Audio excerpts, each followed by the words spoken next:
Salam, perkenalkan nama saya Bu Ana Maya Sarikodo. Pada video ini saya akan menjelaskan tentang agama dan antropologi. Yang pertama, apakah sebenarnya isi kebudayaan? Kebudayaan kata dasarnya budaya. Jadi budaya atau kebudayaan berasal dari bahasa Sanskerta yaitu Buddha, yang merupakan bentuk jamak dari budi atau budia atau akal yang diartikan sebagai hal-hal yang berkaitan dengan budi dan akal manusia. Bentuk lain dari kata budaya adalah kultur yang berasal dari bahasa Latin yaitu cultura. Jadi, budaya adalah cara hidup yang berkembang dan dimiliki bersama oleh sekelompok orang serta diwariskan dari generasi ke generasi selanjutnya. Indonesia merupakan negara kepulauan yang memiliki berbagai macam suku, agama, ras, dan juga adat istiadat yang begitu banyak. Jadi, keanekaragaman budaya yang terdapat di Indonesia merupakan bukti bahwa Indonesia merupakan negara yang kaya akan budaya. Unsur-unsur terbesar yang pertama yaitu sistem religi atau upacara keagamaan, kedua sistem dan organisasi kemasyarakatan, ketiga sistem pengetahuan, keempat bahasa, kelima kesenian, keenam sistem mata pencaharian hidup, ketujuh sistem teknologi dan peralatan. Yang kedua, bagaimanakah kebudayaan itu terwujud? Kebudayaan mempunyai wujud paling sedikit ada tiga. Yang pertama, kebudayaan yaitu sebagai suatu kompleks dari gagasan, ide, aktivitas, dan artefak atau benda-benda peninggalan.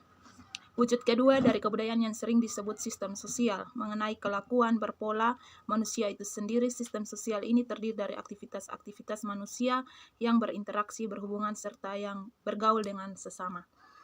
Wujud ketiga dari kebudayaan yaitu sebagai benda-benda hasil karya manusia disebut kebudayaan fisik dan memerlukan keterangan banyak karena merupakan seluruh total dari hasil fisik dan aktivitas perbuatan dan karya semua manusia dalam masyarakat, maka sifatnya paling konkret seperti pabrik, bara, dan benda-benda amat kompleks dan yang canggih seperti satu komputer berkapasitas tinggi atau benda-benda yang besar dan bergerak.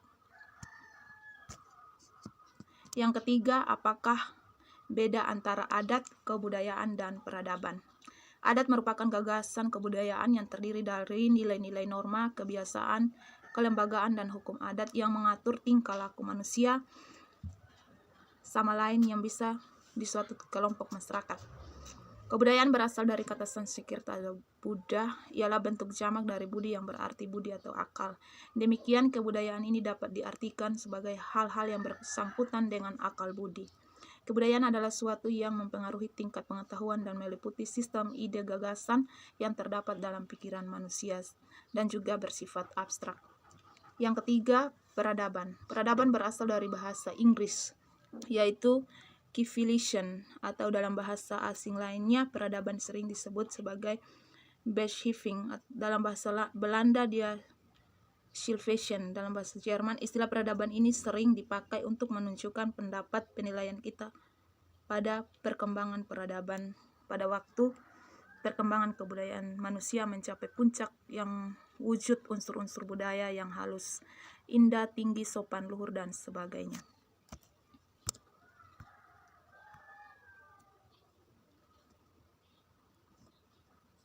Salah nih. Weyo, susah kan? Sonde, emangnya ini potong ini tuh. Adat dibagi dalam empat tingkat, yaitu yang pertama, lapisan yang paling abstrak dan luas ruang lingkupnya. Kedua, tingkat yang lebih konkret atau sistem norma, itulah nilai-nilai budaya yang sudah terkait pada peranan tertentu dari manusia dalam masyarakat. Titik peranan manusia dalam kehidupan adalah banyak dan manusia sering berubah peranan dari saat ke saat. Tingkat yang ketiga yang lebih konkret lagi adalah sistem hukum, baik hukum adat maupun hukum tertulis atau hukum pemerintahan. Tingkat yang keempat adalah aturan-aturan khusus yang mengatur aktivitas-aktivitas yang sangat jelas dan terbatas ruang lingkupnya dalam kehidupan masyarakat. 4. Apakah peranata kebudayaan? Peranata kebudayaan merupakan sistem norma atau aturan-aturan mengenai suatu aktivitas masyarakat yang khusus. Peranata atau lembaga kemasyarakatan, yaitu social institution, diterjemahkan dengan kata lembaga atau institusional, biasa menjadi dilembagakan. ialah pranata yang institusional agar tidak dikacaukan dengan istilah lembaga untuk institut. Di bawah ini akan dicantumkan suatu daftar dari beberapa puluh pranata kebudayaan yang digolongkan dalam 8 kelompok. Yang pertama, pranata yang bertujuan untuk memenuhi kebutuhan manusia dan mata pencaharian hidup disebut economic extension, contoh pertanian, peternakan, industri, dan sebagainya. Pranata yang bertujuan untuk memenuhi kebutuhan ilmiah manusia atau scientific extension, contoh modifik, ilmiah, penelitian, pendidikan, ilmiah, dan lain-lain. Pranata yang bertujuan memenuhi kebutuhan pendidikan atau educational extension, contoh TK. Pranata yang bertujuan untuk memenuhi kebutuhan ilmiah manusia atau scientific extension, contoh modik, ilmiah, penelitian, pendidikan, dan ilmiah lainnya. Pranata yang bertujuan untuk memenuhi kebutuhan pendidikan yaitu educational institusional, contoh TK, SD, SMP, SMA, dan lembaga pendidikan lainnya. Pranata yang bertujuan untuk memenuhi kebutuhan ilmiah menyatakan rasa keindahan dan reaksi atau estetik dan regional extension, contoh seni rupa, seni suara, seni drama, dan lain-lain. Pranata yang bertujuan memenuhi kebutuhan manusia untuk berhubungan dengan Tuhan atau alam gaib, yaitu religion institutional, contoh gereja, masjid, doa, kenduri, dan lain-lain. Pranata yang bertujuan untuk memenuhi kebutuhan manusia untuk mengatur kehidupan berkelompok atau bernegara, political internasional, contoh pemerintahan, demokrasi, kehakiman, kepartaian, kepolisian, dan lain-lain. Pranata yang bertujuan mengurus kebutuhan jasmani manusia atau cosmetic extension, contoh pemeliharaan kecantikan, kesehatan, kedokteran, dan lain-lain. Pranata yang bertujuan memenuhi kebutuhan kehidupan kekerabatan ialah yang sering disebut kiship atau domestic institution, contoh pelamaran, perkawinan, poligami, pengasuhan kanak-kanak, perceraian, dan sebagainya.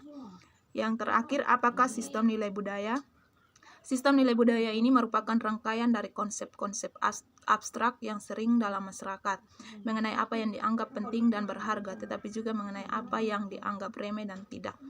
Istilah sistem nilai budaya yaitu istilah yang bersikap mental dan istilah mentalitas muncul dengan frekuensi yang tinggi, dan dengan demikian dalam pertemuan-pertemuan di mana orang asik berbicara soal-soal pembangunan titik perhubungan.